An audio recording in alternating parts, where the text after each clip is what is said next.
Santiago, capítulo 1. Vamos a continuar con las predicaciones a través de los libros de la Biblia.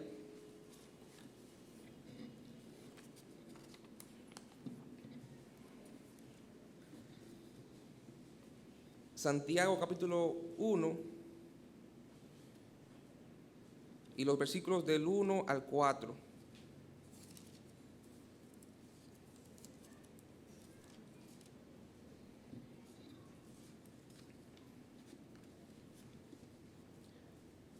Santiago capítulo 1 y versículos del 1 al 4. Santiago, siervo de Dios y del Señor Jesucristo, a las 12 tribus que están en la dispersión, salud. Hermanos míos, tened por sumo gozo cuando os halléis en diversas pruebas, sabiendo que la prueba de vuestra fe produce paciencia. Todos juntos en el verso 4. Mas tenga la paciencia su obra completa, para que seáis perfectos y cabales, sin que os falte cosa alguna. En esta noche vamos a estar hablando acerca del tema maduros en Cristo. Maduros en Cristo. Vamos a orar. Dios bueno y Padre celestial, gracias, Señor, por la bendición, Señor, que es estar una vez más en tu casa hoy día domingo. Padre, hemos venido para continuar, Señor, recibiendo todos los beneficios de estar en tu casa, Señor. Rogamos que tú te sigas glorificando en medio nuestro en esta noche, que tú sigas, Señor, edificando, ministrando nuestras almas, ahora a través de tu palabra, Señor. Que sea tu Santo Espíritu el que a través de tu palabra traiga el alimento espiritual a cada creyente, a cada amigo o amiga que nos está visitando, Señor, y que podamos todos salir de aquí edificados. Y, Señor, podamos también salir de aquí no solamente como oidores, sino también hacedores de tu palabra. Te lo pedimos en el nombre de Jesús. Amén. Pueden sentarse, hermano. Gracias.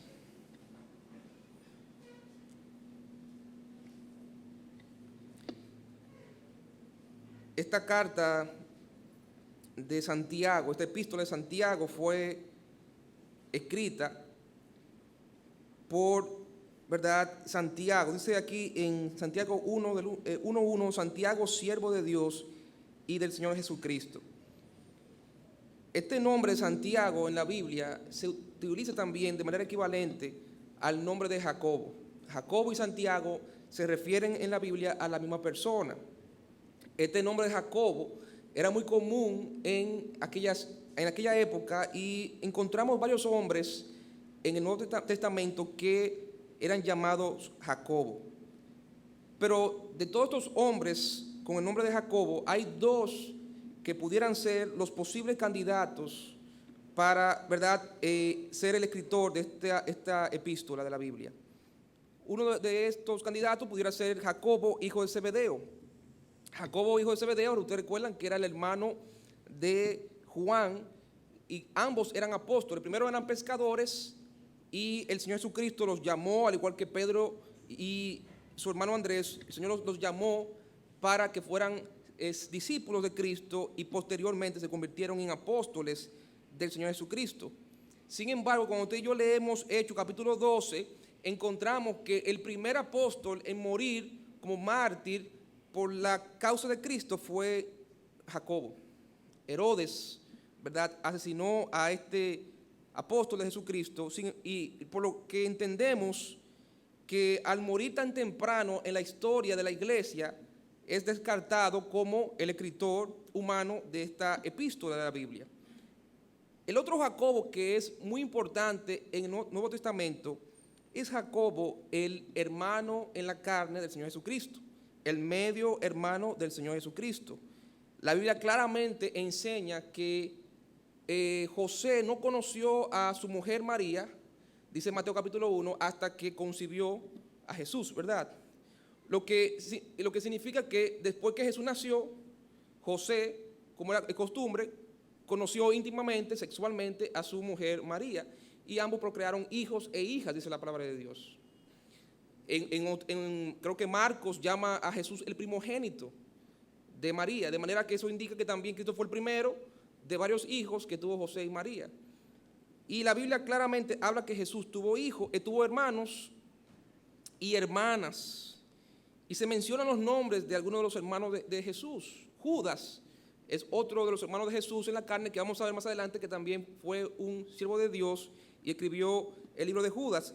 Y también se menciona a Jacobo. Jacobo era el mayor de los hijos de José y María, después obviamente que María tuvo a Jesús. Y claramente la Biblia enseña que los hermanos de Jesús no creyeron o no creían en Jesús. Usted recuerda muchas ocasiones que fueron a buscar a Jesús.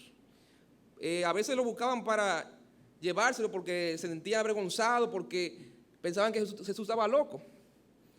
Y en otras ocasiones, cuando ya veían que la cosa estaba media seria y que había algún provecho, le decían, pero si tú te quieres dar a conocer, no hagas las cosas, los milagros en un lugar, ¿verdad?, escondido. Vete a la ciudad de Jerusalén y publica donde haya multitudes. O sea, y claramente dice la Biblia, ellos no creían que Jesús era el Mesías.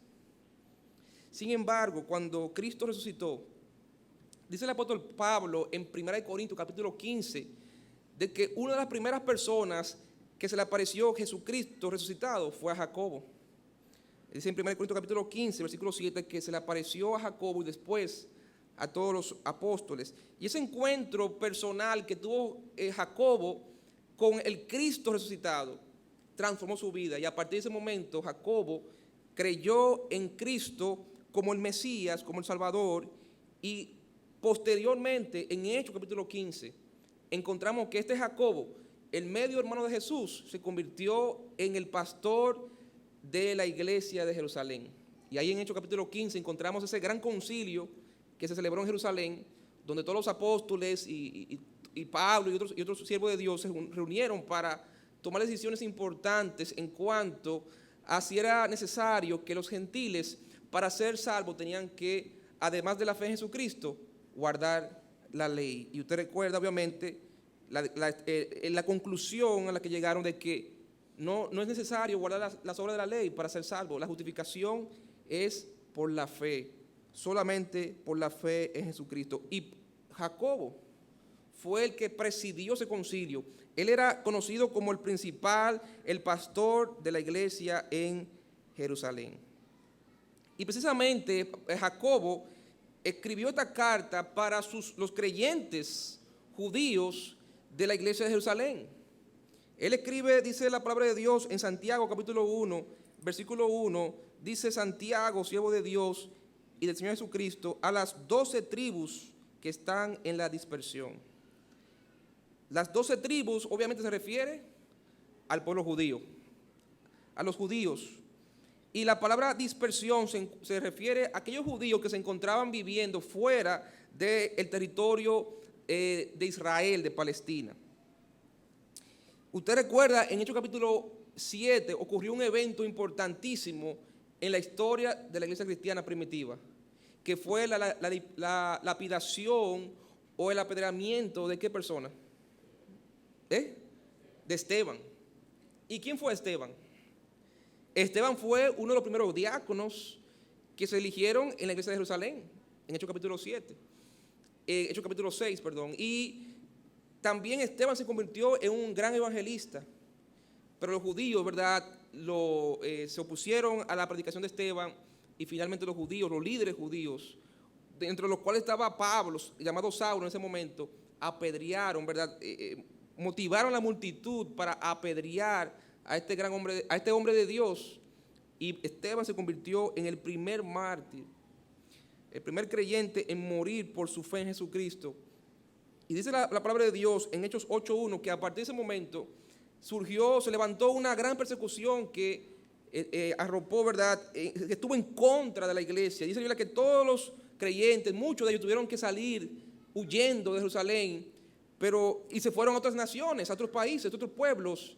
Pero gloria a Dios que salieron por la persecución, pero salieron sembrando la palabra de Dios por doquier. Donde quiera que estos creyentes llegaban, también llegaba el evangelio de Jesucristo. Y a estos creyentes que eran miembros de su iglesia, que ahora estaban dispersos por todo el mundo, por todo el imperio romano, a ellos su pastor Santiago, Jacobo, le escribe esta carta de Santiago.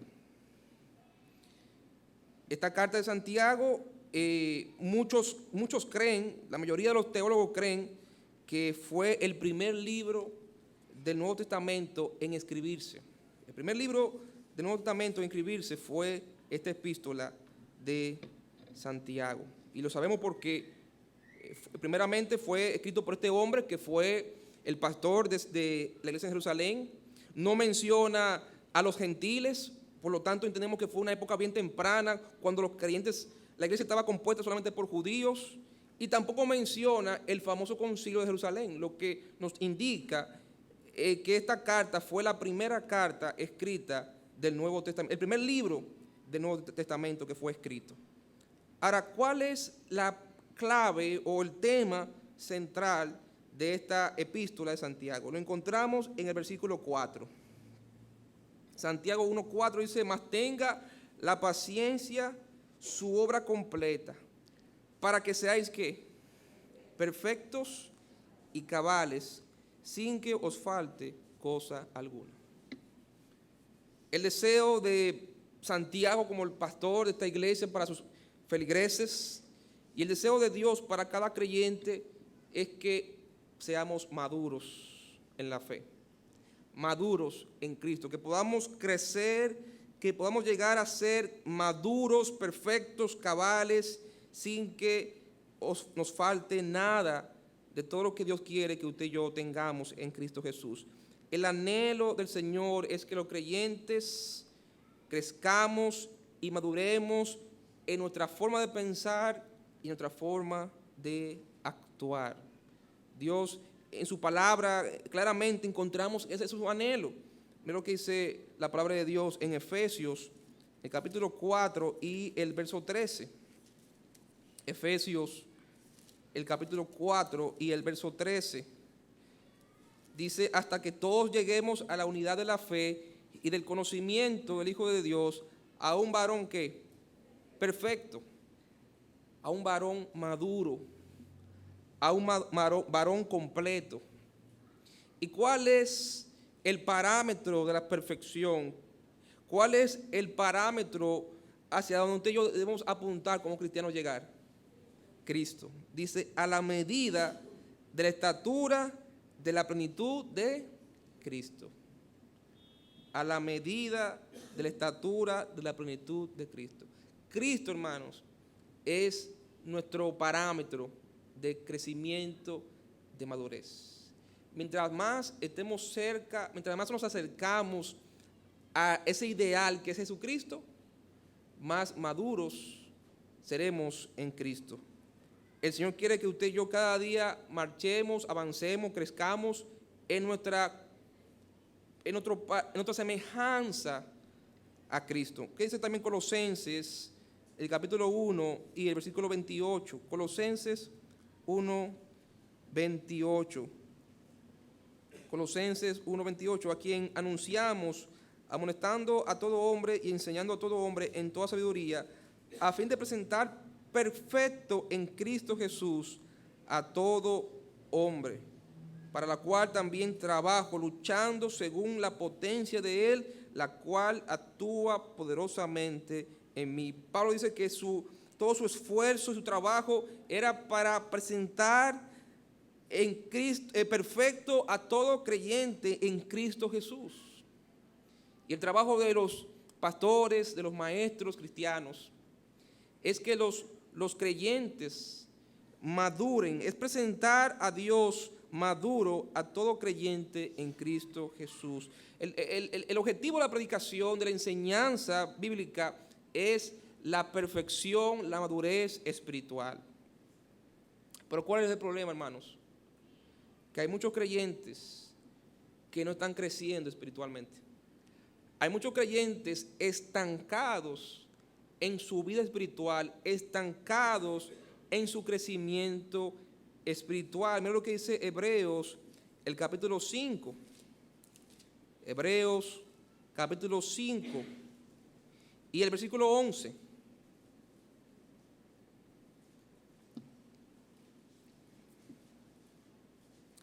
Hebreos 5:11, acerca de esto tenemos mucho que decir y difícil de explicar, por cuanto os habéis hecho tardos para oír, porque debiendo ser ya maestros, después de tanto tiempo, tenéis necesidad de que os vuelva a enseñar cuáles son los primeros rudimentos de la palabra de Dios, y habéis llegado a ser tales que tenéis necesidad de leche y no de alimento sólido. Y todo aquel que participa de la leche es inexperto en la palabra de justicia, porque es que niño. Pero el alimento sólido es para los que han alcanzado madurez, para los que por el uso tienen los sentidos ejercitados en el discernimiento del bien y del mal. Dice aquí, ¿verdad?, que debiendo ser ya maestros espirituales, maestros bíblicos, después de tanto tiempo como cristianos, debiendo ya de ser maestros de otros, tener necesidad de que os vuelva a enseñar los primeros rudimentos de la fe. Dice que lo compara a niños. Hermanos, la madurez cristiana no tiene que ver con la cantidad de años que tengamos como cristianos. Vamos a ver que la madurez cristiana no tiene que ver con la cantidad de años. Estos creyentes, por ser los primeros cristianos, tenían muchos años ya como cristianos. Sin embargo, es evidente cuando veamos el libro de Santiago que estos creyentes reflejan en su forma de pensar, en su forma de actuar, una inmadurez espiritual. La madurez espiritual no se mide, hermano, en la cantidad de conocimiento bíblico que tengamos. La Biblia no pone como parámetro el conocimiento bíblico ni teológico para medir la madurez espiritual. Vamos a ver que el libro de Santiago es un libro bien práctico. El libro de Santiago es un libro muy práctico. De hecho, se compara a Proverbios del Antiguo Testamento por la forma en que él presenta la verdad. Parece proverbial el libro de Santiago. ¿Por qué? Porque es un libro práctico, porque la sabiduría, porque la madurez no se mide en el conocimiento, sino en la correcta aplicación de ese conocimiento a nuestras situaciones cotidianas, a nuestra vida cotidiana. La manera en que tú y yo nos manejamos, no en la iglesia, sino en nuestro día a día, nuestra vida cotidiana, ahí reflejamos si en verdad somos espirituales, y mucho más reflejamos nuestra madurez cuando estamos rodeados de gente incrédula, de gente incluso neófita, gente no cristiana incluso. Ahí reflejamos quién realmente somos, si realmente somos maduros en Cristo. Y aquí compara el autor de Hebreos, lo compara al inmaduro espiritual a un niño.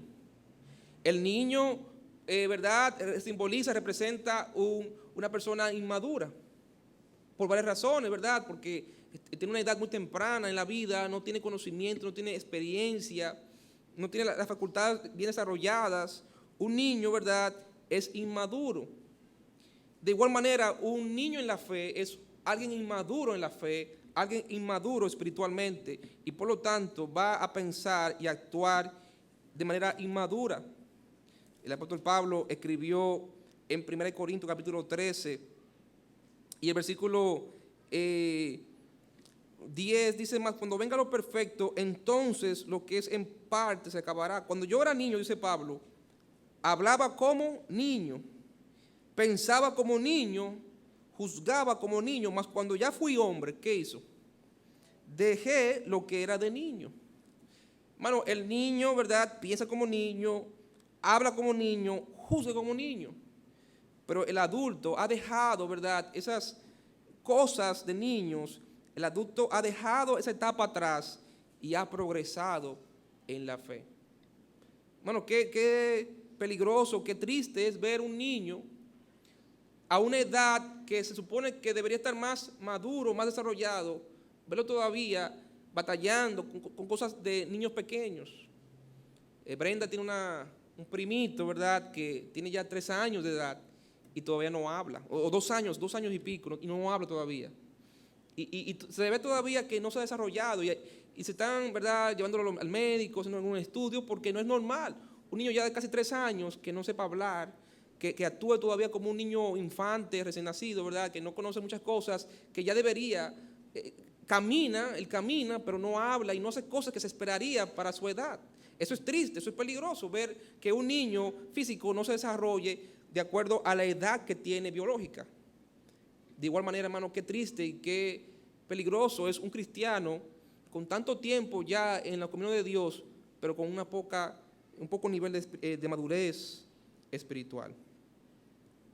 Aquí en Santiago encontramos, hermanos, 5 características de un creyente maduro. 5 características de un creyente maduro. Vamos a Santiago capítulo 1. Santiago capítulo 1. Y el versículo 2, Santiago 1:2. Hermanos míos, tened por sumo gozo cuando os halléis en diversas pruebas, sabiendo que la prueba de vuestra fe produce ¿qué? Produce paciencia. De manera que, ¿cuál es la primera característica de un creyente maduro? Paciencia. Un creyente maduro en Cristo es alguien paciente. Alguien que ha desarrollado la paciencia. Dice aquí que la prueba de nuestra fe produce paciencia. Y efectivamente, una característica de un niño es que los niños son ¿qué? ¿Sí o no? ¿Son impacientes los niños? Son impacientes. Todo lo quieren ahora y ya. ¿Verdad? Cuando uno le promete algo a un niño, el niño es impaciente, no le gusta esperar. ¿Verdad? Le dije a mi sobrina Camil que le iba a llevar a comprarle un regalo. Ahora ya cumpleaños esta semana, el martes, y le prometí que le iba a llevar a comprar un regalo. Y ya tú sabes, no se puede aguantar. Hoy me agarró y comenzó a presionarme, que cuándo, que tiene que ser antes del martes o el martes. Pero yo le dije, pero yo cobro el miércoles. No, que tiene que ser el martes, porque o antes del martes tiene que ser. Y ya tú sabes, son impacientes, no les gusta esperar, no conocen explicaciones ni argumentos. El niño no entiende, el niño lo que quiere, lo quiere ahora y no entiende argumentos, por más lógicos que tú puedas como adulto darles. El niño es impaciente, pero no así el adulto, hermanos. Un adulto no puede ser ya impaciente. Un adulto es paciente. Una persona madura ha aprendido por la vida a desarrollar paciencia. El joven, el adolescente, solo se enfoca en el presente, porque es joven, no tiene mucho tiempo de vida. Pero el adulto que ya ha vivido mucho, sabe que las cosas tienen su tiempo. Mira la vida no a corto plazo, sino que el adulto siempre mira la vida a largo plazo. El joven no, el adolescente tiene una situación difícil y cree que se le acabó el mundo ahí. El adulto no, el adulto sabe que eso va a pasar y que todavía más adelante hay gente, que todavía hay otras cosas que ver. El niño no, el niño es impaciente, hermano, pero un creyente maduro debe ser una persona paciente. Y vuelvo y repito, no paciente en la iglesia solamente, pero en nuestra vida cotidiana. Reflejar paciencia. Reflejar paciencia es una característica de un cristiano. Hermano, recuerde que la obra de Dios es conformar todo nuestro ser a la estatura de la plenitud de ¿quién? El Señor no nos salva solamente para desarrollar nuestra parte espiritual. Cuando Dios salva a alguien, Él lo salva por completo. Y la santificación es completa. Dice la palabra de Dios acerca de esto mismo en 2 Tesalonicenses, capítulo 5, el capítulo 2 y el versículo 23, yo creo que dice, el mismo Dios de paz os santifique por completo y todo vuestro ser. Y como la Biblia presenta el ser humano, todo vuestro ser, que es espíritu, alma y cuerpo, sea guardado irreprensible para la venida de nuestro Señor Jesucristo. Fiel es el que os llama, el cual también lo hará. Pero cuando Dios salva a alguien, Él se enfoca en el ser completo. Dios se enfoca no solamente en nuestra vida espiritual, Él se enfoca en el crecimiento de nuestra alma y nuestro cuerpo. El apóstol Juan, cuando le escribe su segunda carta, él le dice a Gallo, le escribe en su tercera carta, en primera de Juan 1, 2, dice: amado, yo deseo que tú seas prosperado en todas las cosas y que tengas salud, así como prospera tu alma. Cuando Dios salva a alguien, Dios quiere salvar y transformar el ser por completo. De manera, hermanos, que Dios quiere que en toda nuestra forma de ser y pensar reflejemos paciencia. Y la paciencia es una palabra que se repite mucho en este libro de Santiago. Santiago capítulo 1, versículo 3, ya lo vimos, que la prueba de la fe produce paciencia. Santiago 1, 4 dice: mas tenga la paciencia su obra completa. En Santiago capítulo 5, versículo 7 dice: por tanto, hermanos, tened paciencia. En Santiago 5, 8 dice: tened también vosotros paciencia. En Santiago 5, 10 dice: hermanos míos, tomad como ejemplo de aflicción y de paciencia a los profetas. Santiago 5:11 dice: he aquí tenemos por bienaventurados a los que sufren, habéis oído de la paciencia de Job. La paciencia es importante, la paciencia es un rasgo de la madurez espiritual. Y es interesante, hermanos, ¿qué usa Dios especialmente en nosotros, en el creyente, para desarrollar esa cualidad de la paciencia? Las pruebas. Las pruebas. Escuché, ¿verdad?, que una persona siempre oraba para que Dios le hiciera paciente. Y le llegaron muchas pruebas. Estaba quejándose, pero Señor, para que desarrolle la paciencia, porque la prueba Dios la usa para producir en el creyente paciencia, para enseñarnos la paciencia. Y por eso que pone el ejemplo de Elías, el ejemplo de los profetas, porque Dios desarrolló en ellos paciencia a través de las pruebas. Note en Santiago capítulo 1, versículo 4, lo que dice: mas tenga la paciencia su obra ¿qué? Completa, para que entonces seáis maduros, perfectos y cabales, y no os falte cosa alguna. ¿Cuántos de aquí cocinan? ¿Saben cocinar de verdad? A ver. No digan que saben de que hacer conflé, ¿verdad? Un sándwich, no, que sabe cocinar y cocina. Daniel, ¿tú cocinas, Daniel? Daniel, no relajes, Daniel. Que cocina de verdad. O sea, que sabe usar el horno y cocinar cosas difíciles de cocinar. Pero aquí es muy interesante, hermano, la idea de este pasaje. Dice que la paciencia tenga su obra completa. Cuando usted cocina algo, cocina una carne, un pollo en el horno, hay un tiempo prudente que debe durar ese pollo en el horno para que se cocine bien, ¿sí o no? Porque si no, y aquellos que saben hacer piernas de cerdo, peor todavía, dura mucho más tiempo eso. Y tú no puedes ni más ni menos. Si lo deja mucho, se quema la carne. Y si lo deja poco del tiempo que debe tener, no se cocina bien, no se cocina completamente. Se cocina más por fuera y por dentro está frío, está crudo. De igual manera, hermanos, cuando el Señor nos deja una prueba, Él sabe hasta qué momento usted y yo, hasta qué momento Él va a poder realmente producir en nosotros lo que quiere producir. Hasta qué momento está lista la comida, hasta qué momento está listo el carácter que quiere trabajar, hasta qué punto está listo ya, ¿verdad?, la fe nuestra. Cuando Él nos pone una prueba, Él sabe el momento en donde debe terminar para que se cocine bien nuestra vida y podamos salir de esa prueba como ese oro que es purificado por el fuego. Cuando usted pone algo también en el microondas, hay un momento, un tiempo para que se cocine bien eso ahí. De igual manera, hermanos, Dios usa las pruebas para desarrollar en nosotros cualidades, para ayudarnos a crecer, y Él sabe en qué momento sacarnos de ese horno de prueba. Porque si nos saca antes, entonces no vamos a estar completos, nos va a faltar algo, no vamos a estar bien cocinados espiritualmente hablando. Hermano, eso es lo que dice aquí este pasaje. Mantenga la paciencia, su obra completa.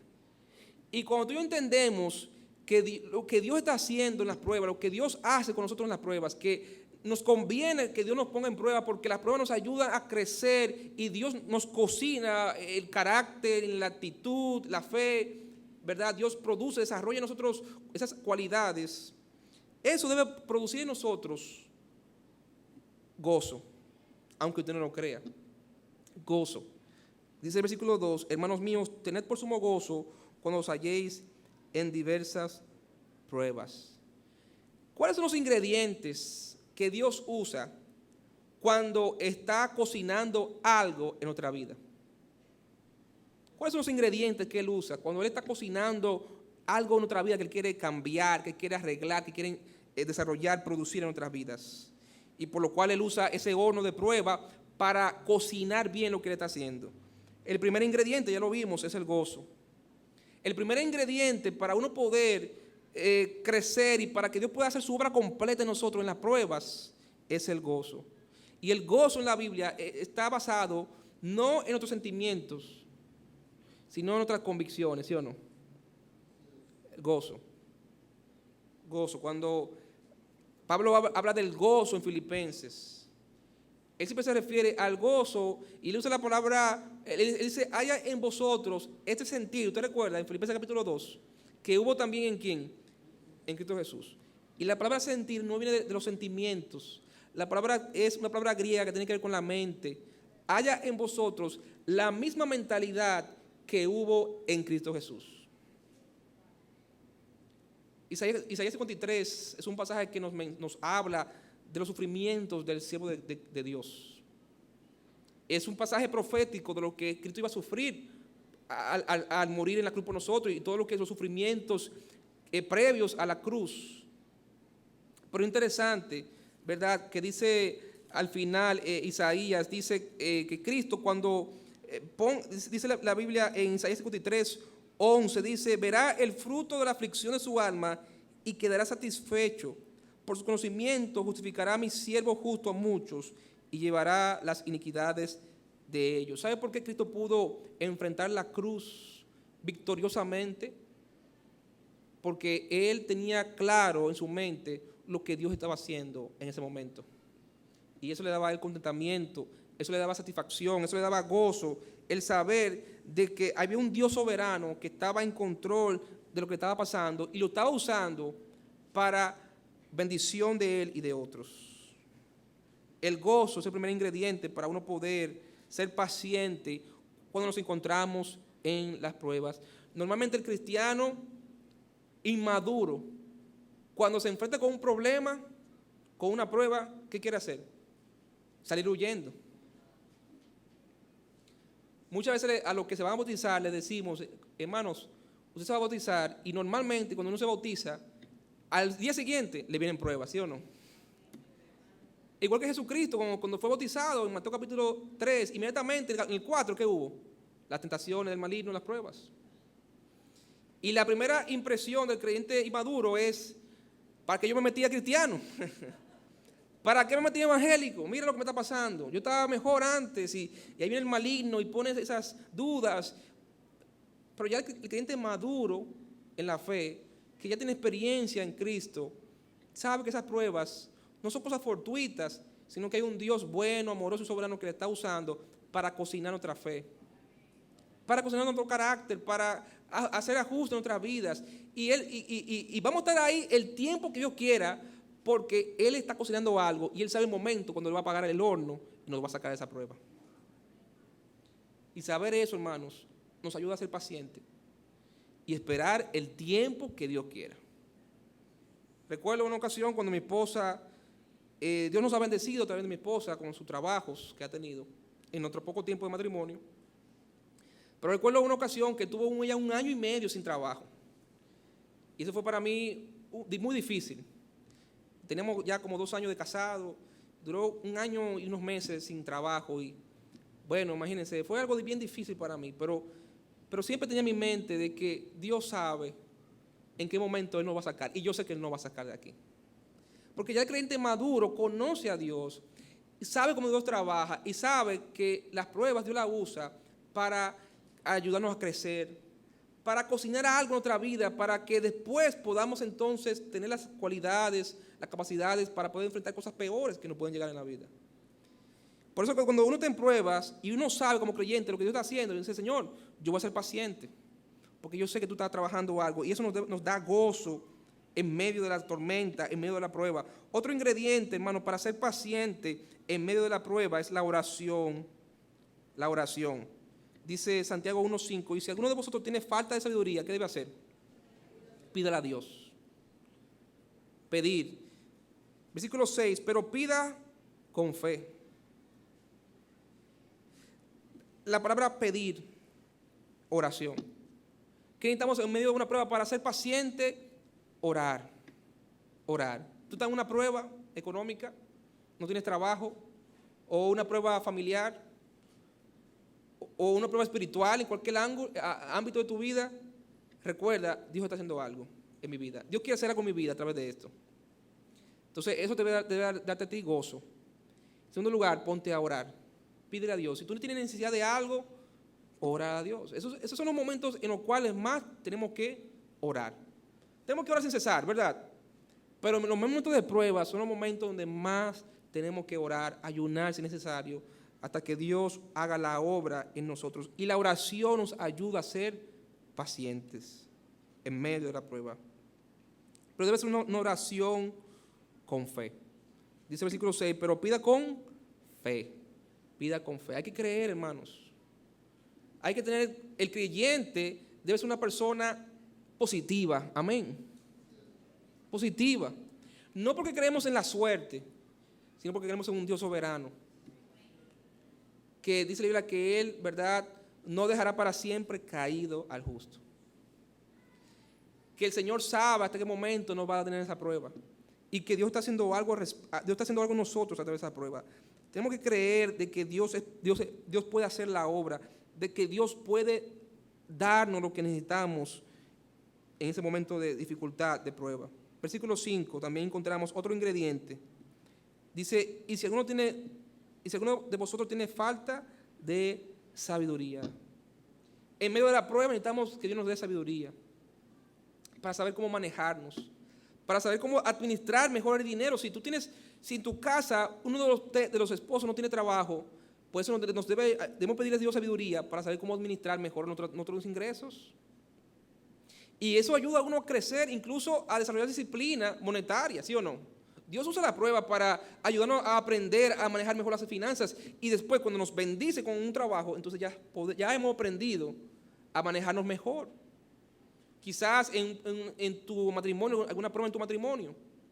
Y Dios te enseña, tú le pides sabiduría a Dios para saber cómo responder. Y eso te ayuda a ti, que cuando todo esté bien, ya tú hayas aprendido a desarrollar esa área en cuanto a tu forma de comportarte, tu forma de manejarte, de hablar con tu cónyuge.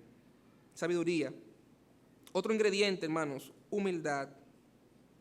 Humildad. Versículo 9. El hermano que es de humilde condición, gloríese en su exaltación, pero el que es rico en su ¿qué?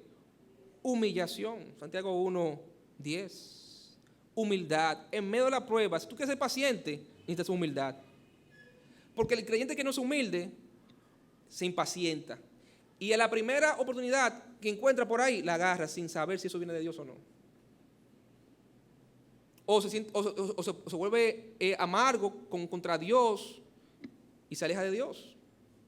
No, hermanos, en medio de la prueba, tú quieres ser paciente, sé humilde. Sé humilde. Aguanta ahí. Aguanta ahí. Recuerdo una ocasión, un buen amigo mío, cristiano, que cayó en un pecado.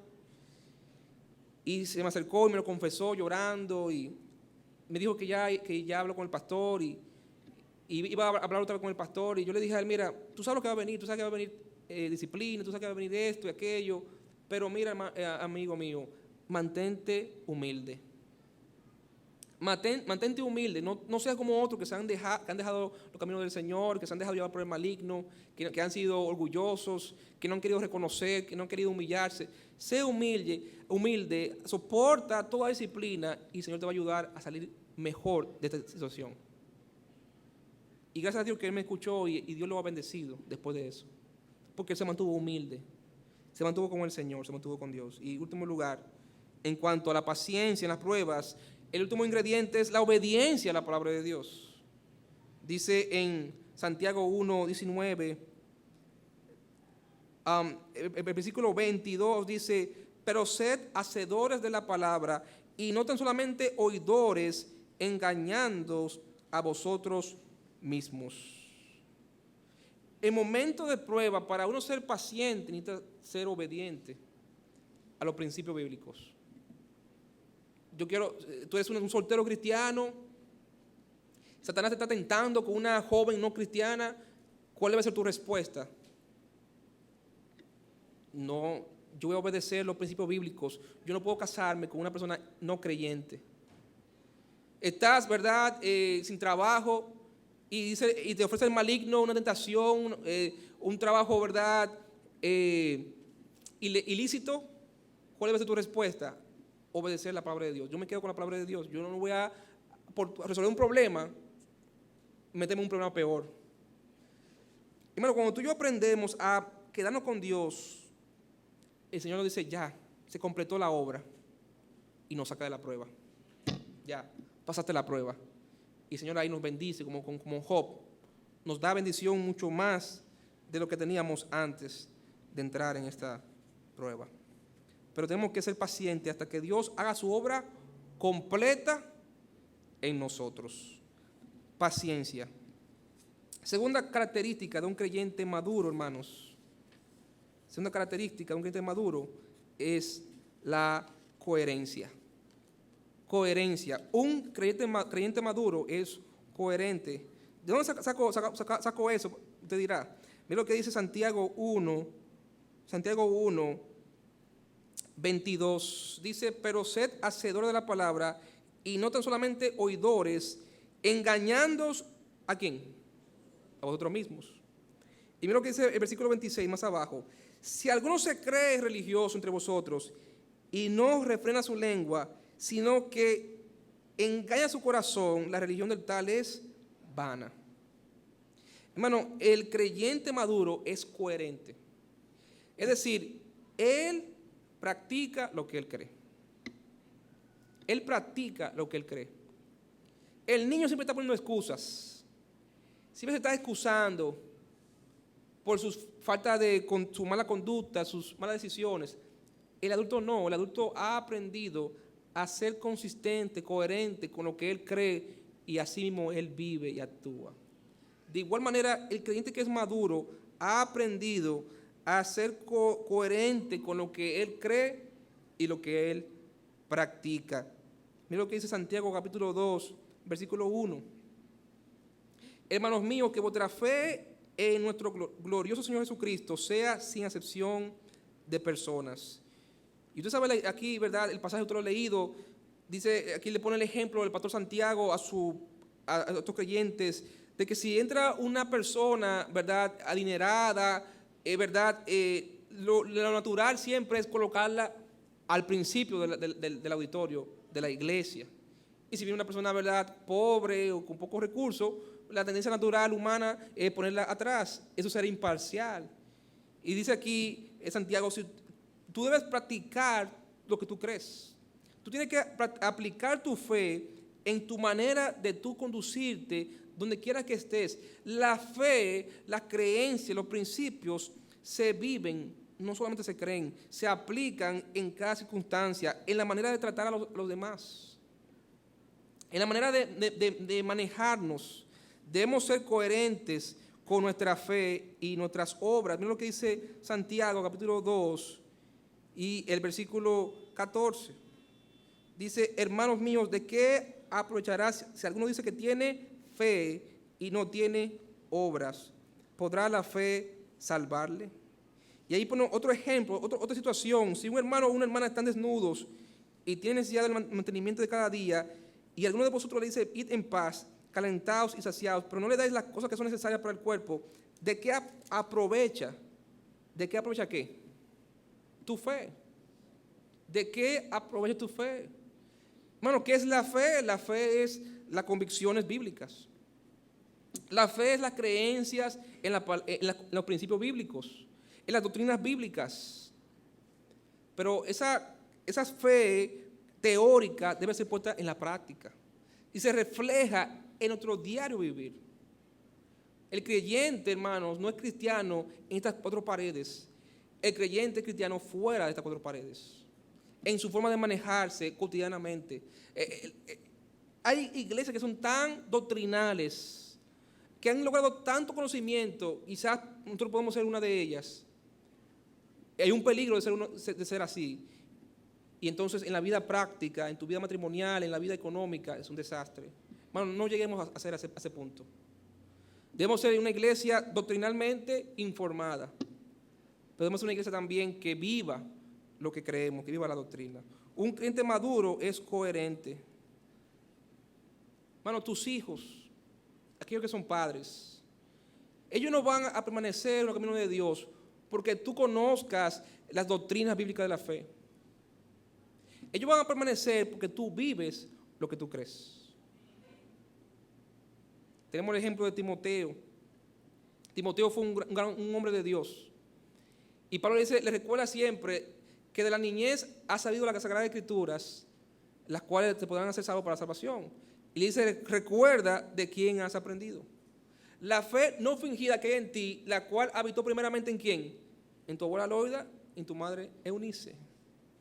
Hermano, este joven, este hombre Timoteo, este siervo de Dios, se mantuvo firme y Pablo reconoce porque él vio en el ejemplo de su madre y su abuela, no solamente que le instruyeron en las doctrinas bíblicas de la fe, sino que reflejaron y vivieron una vida piadosa frente a él. Eso fue lo que al final lo mantuvo firme en los caminos de Dios. Un creyente maduro es coherente entre lo que cree y cómo actúa. Número 3, un creyente maduro es prudente. Un creyente maduro es prudente. Santiago capítulo 3, versículo 13. Dice, ¿quién es sabio y entendido entre vosotros? Muestre por la buena conducta sus obras en sabia mansedumbre. Un creyente maduro es prudente, es sabio. Obviamente no es una prudencia humana. Salomón le dice en Proverbios capítulo 3, versículo 5, no te apoyes en tu propia prudencia.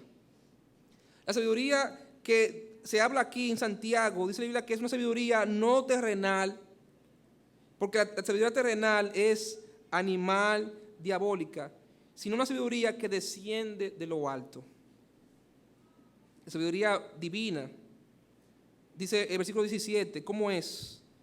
Es primeramente, versículo 17, pura, después pacífica, amable, benigna, llena de misericordia, de buenos frutos, sin incertidumbre ni hipocresía. Hermano, un creyente maduro es prudente. ¿Prudente en cuáles áreas? Número 1, en su lengua. Santiago capítulo 3, versículo 1, encontramos ahí, a partir del capítulo 3, versículo del 1 al 12, que Santiago habla de que la primera área de importancia en la cual debemos reflejar prudencia y sabiduría es en el manejo de nuestra lengua. En el manejo de nuestra lengua, hermanos. Un niño, ¿verdad?, habla lo que no tiene que hablar, ¿sí o no? Habla cuando no tiene que hablar y dice lo que no tiene que decir. Un adulto no puede ser así. Hay una frase humana que tiene una gran verdad, y es que uno es amo de lo que calla y esclavo de lo que dice. Una vez que usted dice algo, hermano, no hay manera de uno recoger las palabras. Hay que ser prudente, hermanos. El creyente maduro es prudente, en primer lugar, en su lengua, de cómo usa su boca, su lengua. Esa es la primera área que a Dios le preocupa del creyente. que sea prudente, sabio en su manera de hablar, en su forma, en lo que dice, en su lengua, porque ahí está el área que más daño podemos hacerle a nuestra vida y a otros. No tenemos el tiempo para ver todo esto, pero Santiago utiliza varias ilustraciones y ejemplos de la vida y de la naturaleza para explicarnos lo peligroso, lo poderoso que es la lengua de una persona. No tenemos tiempo, pero en Santiago capítulo 3, versículos del 1 al 4, Santiago compara la lengua a un freno o un timón pequeño de un gran barco. ¿Sabes que los barcos antes no se manejaban como ahora electrónicamente, sino que eran con un timón, ¿verdad?, pequeño en comparación con lo grande que eran esas naves. Así es la lengua, es pequeña, pero la lengua tiene el poder para dirigir multitudes, ¿sí o no? Los grandes líderes eran grandes oradores.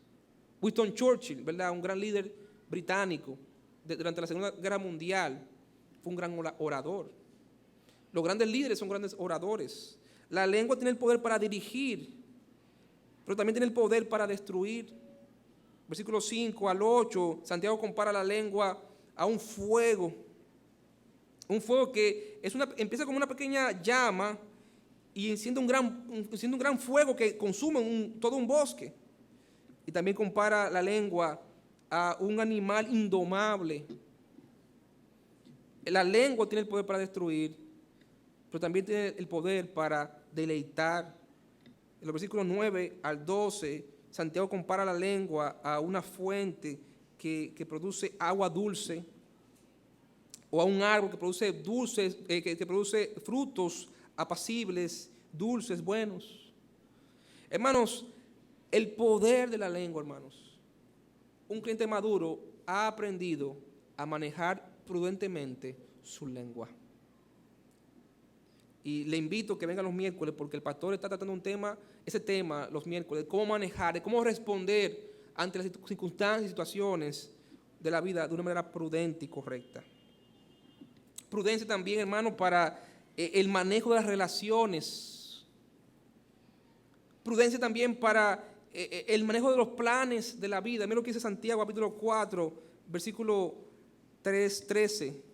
Santiago 4:13 dice, vamos ahora, dice, lo que decís, hoy y mañana iremos a tal ciudad y estaremos allá un año y traficaremos y ganaremos, como no sabéis lo que será mañana. Porque, ¿qué es vuestra vida? Ciertamente es neblina que se aparece por un poco de tiempo y luego se desvanece. Dice versículo 15, en lugar de lo cual debería decir, si el Señor quiere, viviremos y haremos esto o aquello. Pero ahora os jactáis en vuestras soberbias. Toda jactancia semejante es mala. Al que sabe hacer lo bueno y no lo hace, le es pecado. ¿Qué está diciendo Santiago aquí? Un creyente maduro es una persona que ya sabe cómo planificar las cosas de la vida. Y que para planificar las cosas de la vida, toma en cuenta a quién. El prudente, hermano, el sabio bíblicamente, es aquel que toma en cuenta a Dios para todo lo que hace. ¿Qué dice Salomón? Que es el principio de la sabiduría. El temor a Jehová. Cuando tú y yo tomamos en cuenta a Dios a la hora de hablar, vamos a manejar correctamente nuestra lengua, ¿sí o no? Si tomamos en cuenta a Dios a la hora de planificar, no vamos a fallar, hermanos. Pero esta gente planificaba el momento que iba a hacer las cosas, hoy y mañana. Planificaba el lugar que lo va a hacer, en tal ciudad. Planificaba el tiempo que van a durar, un año. Planificaba lo que iban a hacer y traficaremos. Y lo que querían lograr y ganaremos. ¿Y dónde estaba Dios? O sea, muy lógico todo, ¿sí o no? Muy lógico. Y el pastor siempre nos habla en contra de eso, de que el creyente no debe ser tan lógico. El creyente debe ser una persona de fe y que dependa de Dios. Que dependa de la guianza de Dios en su vida. Un creyente maduro no comete errores a la hora de planificar. ¿Por qué? Porque ha aprendido a depender de la guianza de Dios en su vida. Es prudente a la hora de planificar las cosas. También es prudente en el manejo de sus finanzas. Santiago 5 de los versículos 1 al 6, habla en contra de los ricos, de aquellos que eran creyentes, pero que no estaban manejando sus riquezas y sus finanzas correctamente. Usted dirá, pero pastor, en finanzas eso refleja mi madurez espiritual. ¿Qué tiene que ver la espiritualidad con las finanzas? Mucho, hermano. Porque la Biblia habla mucho en contra de las finanzas, porque sabe que es importante en la vida humana. Y porque sabe, ¿verdad? Porque que la finanza refleja dónde está nuestro corazón. ¿Verdad? Las finanzas reflejan si nuestro corazón está en las riquezas o está en Dios. Mira lo que dice rápidamente Pablo a Timoteo, en 1 Timoteo capítulo 5.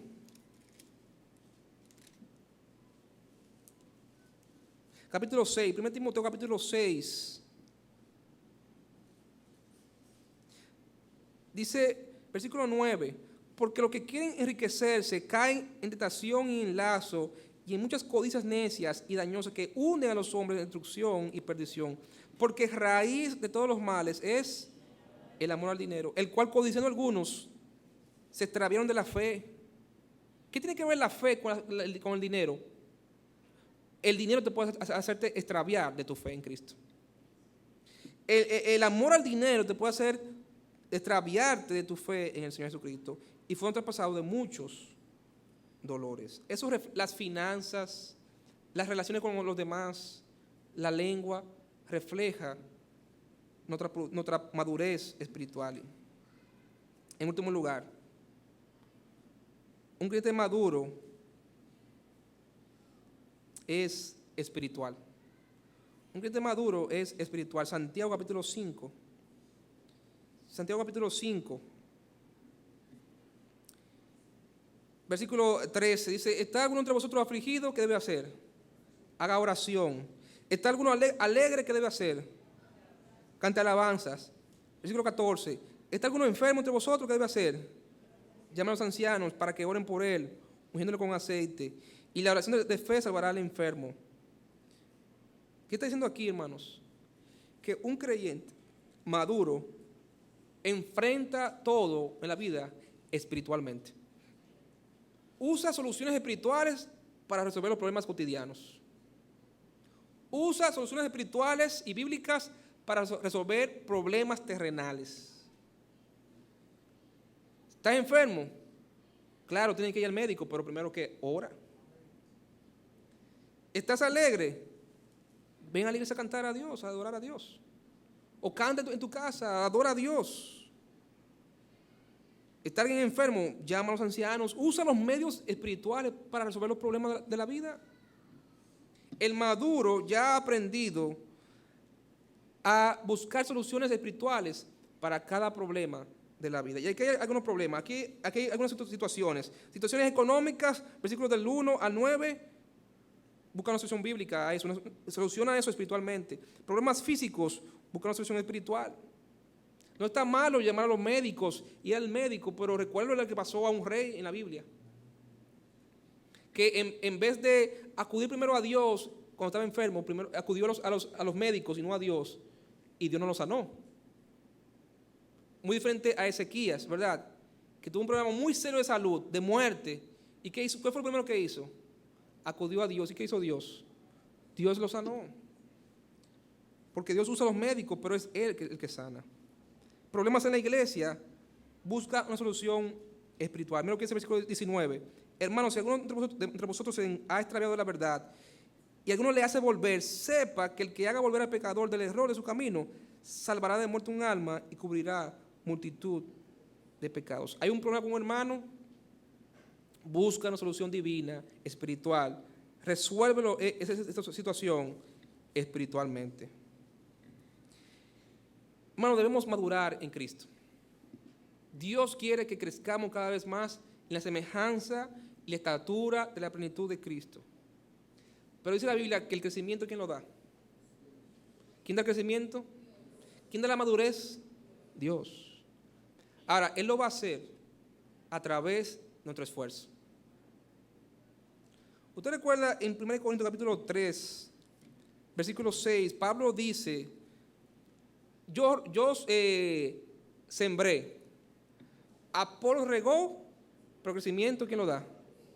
En otra palabra, Dios es el que produce crecimiento en nuestra vida, pero a través del esfuerzo humano. Si tú no te esfuerzas en obedecer la palabra de Dios, te esfuerzas en hacer lo que Dios te demanda, tú no vas a crecer.